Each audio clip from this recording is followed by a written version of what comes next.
Hello students, आज इस video के माध्यम से हम लोग भारतीय संघवाद का आधार विषय के बारे में जानकारी प्राप्त करेंगे। किसी भी राज्य की भौगोलिक व्यवस्थाएं एकात्मक या संघात्मक दो प्रकार की हो सकती हैं। इनमें से एकात्मक व्यवस्था जहाँ छोटे राज्यों के लिए उपयुक्त मानी गई हैं, वहीं संघात्मक व्यवस्था बड़े राज्यों के लिए उपयुक्त मानी जाती हैं। एकात्मक व्यवस्था में जहाँ एक केंद्रीय सत्ता होती है, वहीं संघात्मक व्यवस्था में केंद्रीय सत्ता के साथ ही साथ प्रांतीय सरकारें भी कार्य करती हैं। बड़े राज्यों में केंद्रीय सत्ता दूर दराज के इलाकों की समस्याओं को समझने में असमर्थ होती हैं, इसलिए यहाँ प्रांतीय सरकारें क्षेत्रीय एवं स्थानीय समस्याओं को समझकर उसे दूर कर राष्ट्रीय एकता को मजबूत करने का प्रयास करती है। यही कारण है कि प्राय बड़े देशों में किसी न किसी प्रकार की संघात्मक शासन व्यवस्था को अपनाया जाता है। संघात्मक व्यवस्था वाले बड़े देश तीन प्रकार के हो सकते हैं। पहला, बड़े क्षेत्रफल वाले देश। ऐसे देश जिनका क्षेत्रफल बड़ा होता है, बहुत बड़ा होता है, इस वर्ग में शामिल किए जाते हैं। इसके उदाहरण में कनाडा और ऑस्ट्रेलिया जैसे देश शामिल किए जा सकते हैं। दूसरा, बृहत जनसंख्या आकार वाला देश, जैसे जर्मनी, पाकिस्तान, मलेशिया, इंडोनेशिया इत्यादि। और तीसरा, बृहत क्षेत्रफल एवं बृहत जनसंख्या वाला देश। इसके उदाहरण के लिए भारत, चीन, रूस, संयुक्त राज्य अमेरिका को लिया जा सकता है। ऐसे बड़े देशों में संघीय व्यवस्था को अपनाना राष्ट्रीय हित के अनुकूल है। यदि ऐसे बड़े देशों में संघात्मक व्यवस्था को नहीं अपनाया जाता है, तब उसके टूटने या फिर कमज़ोर होने की पूरी आशंका बनी रहती है। वास्तव में संघात्मक व्यवस्था बड़े देशों के लिए विविधताओं के बीच एक नाजुक समझौता माना जाता है। यह विविधता बड़े राज्यों में अपसारी शक्तियों के रूप में कार्य करती हैं, परंतु इन्हीं विविधताओं के बीच जब भावनात्मक एकता का बीज प्रस्फुटित होता है, तब वह राष्ट्रीय एकता को मजबूत करने का कार्य करता है। जहाँ तक इस संदर्भ में भारत का संबंध है, भारत एक बृहत जनसंख्या एवं बृहत आकार वाला देश है। यहाँ उत्तर में स्थित हिमालय पर्वत ने चीन और भारत के बीच सांस्कृतिक मिश्रण को काफ़ी हद तक सीमित किया है। भारत की प्राकृतिक सीमाओं के कारण यहाँ जो भी स्थानांतरित जनसंख्या आई, वह भारत की होकर ही रह गई, जिसे मुनीष रजा ने धान वाली या मानसूनी संस्कृति कहा है। ऐसे कई कारक हैं जो भारतीय संघ के बीच एकता का कारण बने हैं, भारतीय संघ के विकास का कारण बना है। पहला, भारतीय प्राचीन धर्म ग्रंथों तथा पुराणों में इसे जम्बू द्वीप तथा भरत खंड कहा गया है, इसलिए कि इसकी सीमाएं उत्तर में हिमालय पर्वत से लेकर दक्षिण में हिंद महासागर से बनती हैं, जिससे यहाँ इसकी अपनी संस्कृति, मानसूनी संस्कृति का विकास हुआ है। दूसरा, गुरु शंकराचार्य के धार्मिक यात्रा का हिमालय की तलहटी में समाप्त होना भारतीय एकता का प्रतीक है। तीसरा, ब्रिटिश शासकों ने इस खंड को एक अखंड विशेषता के कारण संपूर्ण खंड को इंडिया कहा, तथा चाणक्य ने अपने धर्म ग्रंथ अर्थशास्त्र में लिखा है कि प्रश्न जनपदों की सुरक्षा का नहीं है, बल्कि प्रश्न भारत की सुरक्षा का है। अर्थात तत्कालीन समय में भी भारत एक संघ का प्रतिनिधित्व करता था। आज भी ऐसी कई कारक हैं जो भारत में विद्यमान विविधता के बावजूद एकता का कार्य करती हैं। इनमें कुछ प्रमुख इस प्रकार हैं। पहला, जलवायु संबंधी कारक। यद्यपि बृहत आकार के कारण यहाँ की जलवायु में पर्याप्त भिन्नताएं देखने को मिलती हैं, किंतु यहाँ के सभी निवासी एक नज़र में मानसून का इंतजार करते हैं तथा वर्षा के लिए इंद्र की पूजा करते हैं। दूसरा, प्राकृतिक सीमाएं। यद्यपि भारत प्रदेश के अंतर्गत अनेक पर्वत, नदी, झील स्थानीय रूप से सीमाएं बनाती हैं, किंतु प्रत्येक भारतवासी के लिए उत्तर में हिमालय तथा दक्षिण में हिंद महासागर ही प्राकृतिक सीमा के रूप में कार्य करता है। तीसरा, प्रजातीय विशेषताएं।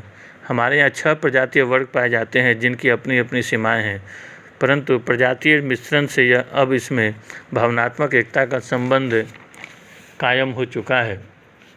चौथा, धार्मिक एकता या धार्मिक कारक।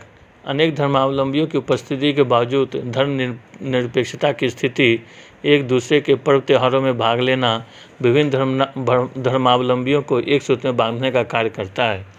स्टूडेंट्स, नेक्स्ट सांस्कृतिक कारक है।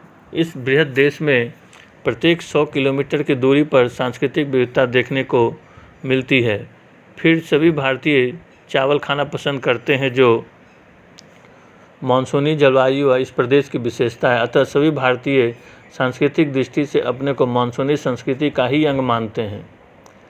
नेक्स्ट, जैविक कारक। यद्यपि भारत में जैविक दृष्टि से विभिन्न प्रजातीय वर्ग एवं विभिन्न देशों के लोग तथा विभिन्न भौगोलिक प्रदेशों के लोग निवास करते हैं, जैसा कि आप जानते हैं, परंतु अंतर्जातीय विवाह की बढ़ती प्रवृत्ति के कारण, बढ़ती साक्षरता दर एवं सामाजिक स्वीकृति के कारण अब सभी अपने को एक ही जैविक वर्ग का मानने लगे हैं। ये एक सकारात्मक पक्ष है। भारतीय संघवाद को मजबूत करने का एक सकारात्मक पक्ष इसे कहा जा सकता है। आर्थिक कारक।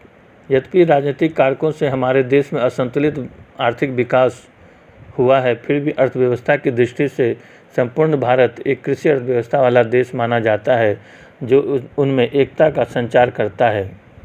राजनीतिक दृष्टि से यद्यपि प्रादेशिक एवं केंद्रीय स्तर पर हमारे यहाँ विभिन्न राजनीतिक दलों के शासन हैं, हमारे यहाँ अलग अलग राज्य एवं केंद्र शासित प्रदेश है, फिर भी राजनीतिक दृष्टि से हम सभी एक अखंड भारत का अंग अपने आप को मानते हैं। भाषाई कारक।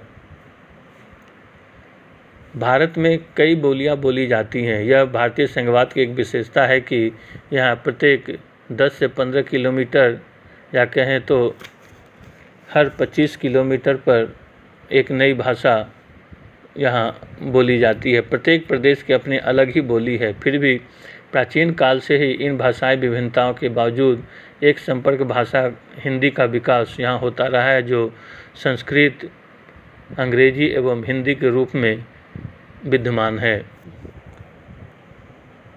भारत माता की संकल्पना। भले ही प्रत्येक भारतीय निवासी भाषाई, धर्म, संस्कृति, जैविक, आर्थिक, राजनीतिक, प्रजातीय दृष्टि से अलग है, परंतु उन सभी में एक भारतीय माता की संकल्पना एक भावनात्मक एकता के कारक के रूप में कार्य करता है।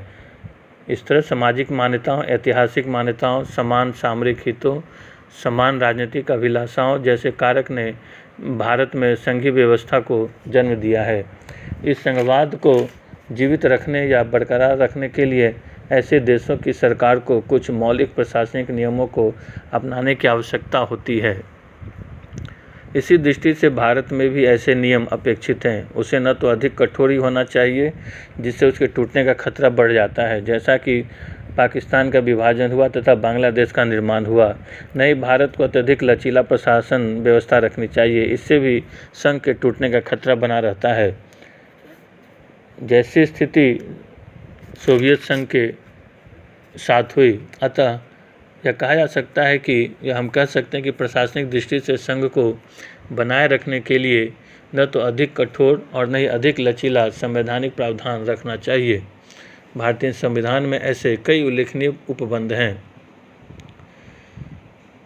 समय समय पर उभरने वाली क्षेत्रीयता, प्रजातीयता की मांगों से निपटने का भी उचित प्रावधान शासन व्यवस्था में होना चाहिए।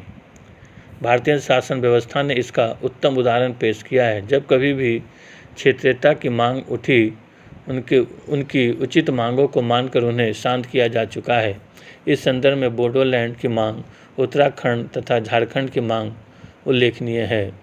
यदि ऐसी क्षेत्रीयता की मांगें नाजायज़ हो तो उसे सख्ती से दमित भी किया जाना चाहिए, और ऐसा भारत में कई बार किया जा चुका है। भारतीय संघात्मक शासन व्यवस्था में इन सभी विशेषताओं की झलक मिलती है, जिससे स्पष्ट है कि यहाँ की क्षेत्रीयता एवं प्रजातीयता की मांग सामयिक है, उनकी गहरी जड़ें नहीं हैं, और यही भारतीय संघवाद के अस्तित्व का मौलिक कारण है। और भारतीय संघवाद के जीवंत होने का मूल कारण यही है कि यहाँ की मांगे जो हैं वह उचित जब होती हैं तो उन्हें समयानुसार उन्हें पूरा किया जाता है। भारतीय संघात्मक व्यवस्था में कई विशेषताएं हैं जो इसके संघात्मक व्यवस्था को मजबूत करने का काम करता है।